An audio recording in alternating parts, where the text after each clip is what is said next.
Sir, CM Revanth Reddy పనితీరు ఎలా ఉంది? గుంపు మేస్త్రి అనే పదం బాగా పాపులర్ అయిపోయింది. ఆ గుంపు మేస్త్రికి కేసీఆర్కి తేడా ఎలా చూస్తున్నారు పబ్లిక్? అంటే ఇప్పుడు ఎగ్జాక్ట్లీ మనకి ఎలక్షన్ జరిగింది డిసెంబర్లో. అవును. ఇవాళ మనం మేలో ఉన్నాం. అంటే 6 నెలల కాలం అయింది.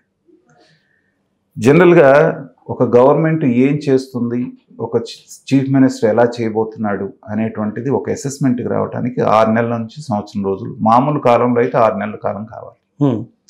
కానీ ఆయన అధికారంలోకి వచ్చిన దగ్గర నుంచి మళ్ళీ పార్లమెంట్ ఎలక్షన్స్ సందడి మొదలైంది. అవును. మొదలైన తర్వాత ఇక్కడ మీకు ఆయన పనితీరుని పూర్తిగా కనబరిచేటువంటి అవకాశం మనకు కనబడలేదు. అవును. కేవలం వాళ్ళు ఇచ్చినటువంటి హామీలు ఏవైతే ఉన్నాయో వాటిని ఎంత తొందరగా అమలు పరచాలి, వాటిల్లో తక్కువ ఖర్చు అయ్యేటువంటివి కొన్ని అమలు చేసి మేము అమలు చేయటం మొదలు పెట్టాము అనేటువంటి మాట అనిపించుకోవటం మీదే వీళ్ళకి ఈ 6 నెలలు పెట్టిపోతుంది. మొట్టమొదట ఏమన్నారు, మీరు రాగానే ఇమీడియట్గా చేయాల్సిందే, డిసెంబర్ ప్రమాణ స్వీకారం చేసే రోజు మేము చేసేస్తా ఉన్నారు కాబట్టి అన్ని ఎందుకు చేయలేదని వీళ్ళు వెంటబడ్డారు. అవును. బీఆర్ఎస్ వాళ్ళు అలా వాళ్ళు వెంటబడుతున్నారు కాబట్టి సింపుల్గా చేయగలిగిన పథకాలు ఏమున్నాయి, ముందు మహిళలకు ఉచిత బస్సు అన్నారు. అవును, ఇచ్చేశారు. తర్వాత ఆరోగ్యశ్రీని ఇంతకు పెంచుతున్నాం, 10 లక్షల రూపాయలు ఏదో పెంచుతున్నాం అన్నారు. ఈ రెండు ఏంటంటే ఇమ్మీడియట్గా వేల కోట్ల రూపాయలు భారం పడేటువంటిది లేదు వాళ్ళ మీద. అవును. తర్వాత అప్పుడు ఆపినటువంటి రైతు భరోసా ఏదైతే ఉందో దాన్ని విడతల వారీగా వేసుకుంటూ వచ్చారు. అవును. ఈ 3 నెలల కాలంలో వీళ్ళు ఇదే చేయగలిగారు. ఆ తర్వాత మళ్ళీ ఎలక్షన్ కోడ్ వచ్చేసింది, ఇప్పటి వరకు జరుగుతూ ఉంది. ఈ 6 నెలల కాలంలో జనరల్గా చూడగలిగినప్పుడు చూసే వాళ్ళకి ఎలా అనిపిస్తుంది అంటే, అంతకుముందు 10 సంవత్సరాలు కేసీఆర్ గారు ఉన్నప్పుడు అవును ఆయన ఏం కింద పడ్డాడు మీద పడ్డాడు అనేది పక్కన పెడితే కరెంటు కష్టాలు లేకుండా చేయగలిగాడు. అవును. తర్వాత అన్ని సంవత్సరాలు చక్కగా వర్షాలు కురిచి నీళ్ళన్నీ బాగా ఉండి పొలాలకు కూడా బాగుంది. ఎక్కడా కూడా నీటి ఎద్దడి ఎదుర్కోవటం కానీ లేకపోతే పంట పొలాలు ఇదవటం కానీ మనం చూడలేం. అవును. దురదృష్టవశాత్తు మన రేవంత్ రెడ్డి గారు వచ్చేటప్పటికి సరైన వర్షాలు లాస్ట్ ఇయర్ పడకపోవటం. అవును. ఈ ఇయర్ పడకపోవటం కాదు, లాస్ట్ ఇయర్ కేసీఆర్ గారు పడినటువంటిది ఆ ఎఫెక్ట్ ఈ ఇయర్ మీద పడుతుంది. అవును, సహజం, అది వస్తా ఉంది. అది వాళ్ళకి ఇదయింది. అక్కడ పంట ఎండిపోయింది చూసావా, ఇక్కడ పంట ఎండిపోయింది చూసావా, అది కాళేశ్వరం లేకపోవటం వల్ల ఇది జరిగింది, కాళేశ్వరాన్ని మీరు పట్టించుకుని ఉంటే ఇది జరిగేది కాదు. ఇవన్నీ ఒక ఎత్తు. తర్వాత కరెంటు వాళ్ళు అత్యధికమైనటువంటి రేట్ ఇచ్చి కొనుక్కుంటూ వస్తున్నారు. దాన్నంతా సమీక్షించుకొని వీళ్ళు ఉన్నటువంటి ఆర్థిక పరిస్థితి ప్రకారంగా వీళ్ళు చూసుకుంటున్నప్పుడు ఏంటంటే అక్కడక్కడ కొన్ని ఇబ్బందులు వచ్చేటువంటి మాట వాస్తవం. అవును.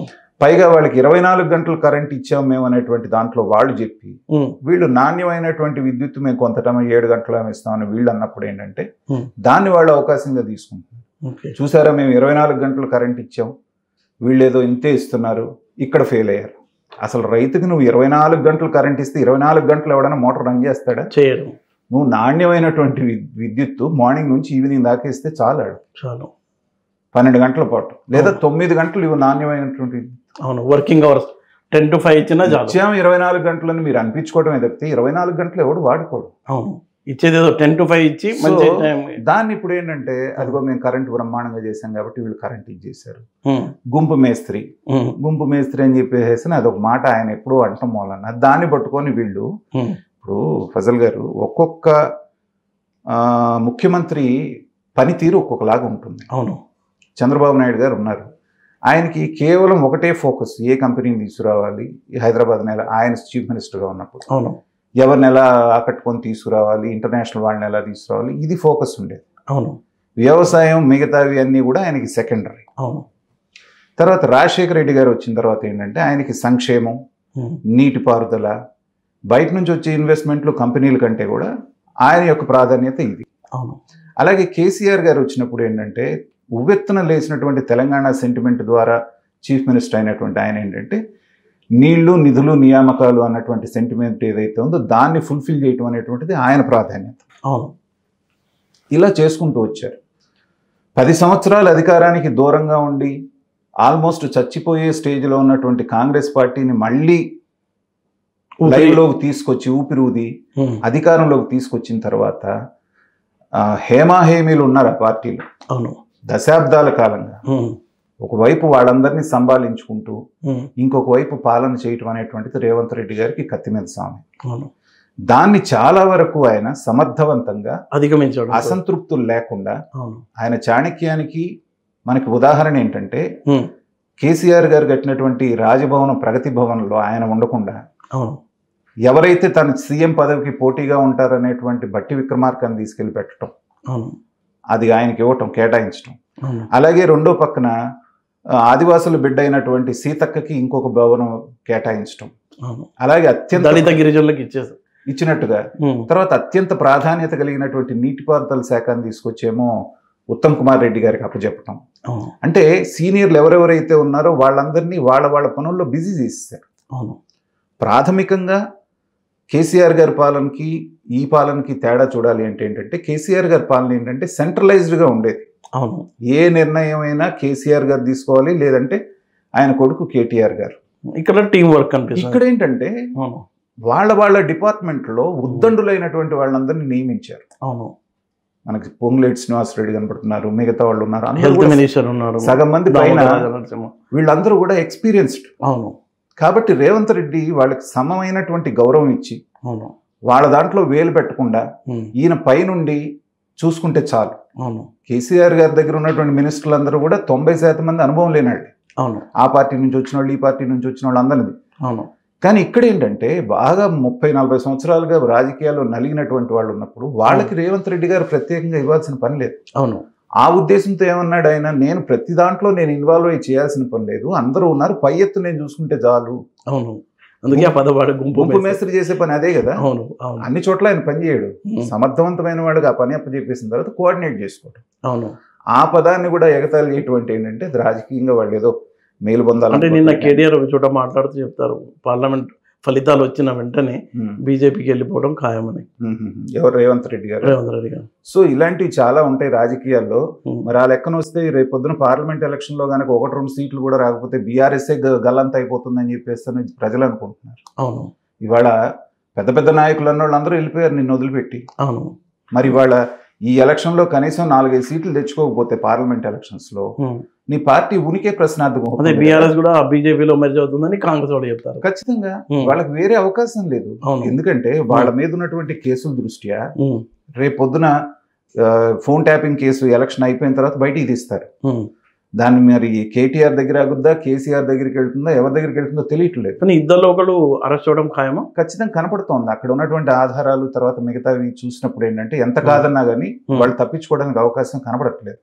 అలాంటి సందర్భంలో మీ ఉనికి అనేటువంటిది మీరు చూసుకోకుండా ఇవాళ ఎంత కష్టపడి అధికారంలోకి తీసుకొచ్చిన తర్వాత అక్కడ ఉన్నటువంటి సోనియా గాంధీ, రాహుల్ గాంధీ ఈయనకి మంచి గౌరవం ఇచ్చి సరైనటువంటి ప్రాధాన్యత ఇస్తున్నప్పుడు నాకు తెలిసి కాంగ్రెస్ పాలిత రాష్ట్రాల్లో ఎక్కడా కూడా రేవంత్ రెడ్డి గారికి ఇచ్చినంత స్వేచ్ఛ కాంగ్రెస్ పార్టీ ఎవరికి ఇవ్వలే.